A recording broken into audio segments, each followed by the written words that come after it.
pulingizni ko'pligi Alloh sizni yaxshi ko'rganligini belgisi emas. Pulingizni ozligi Alloh sizni yomon ko'rganligini belgisi emas.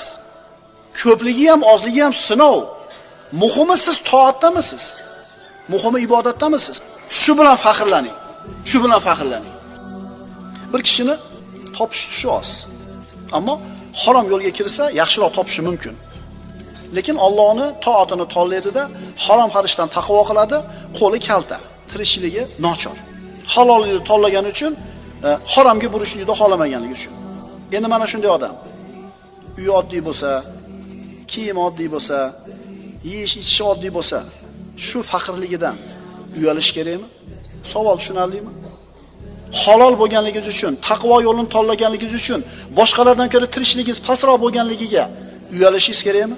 Agar bunday odam uyalayotgan bo'lsa, bu odam Allohni tanimabdi.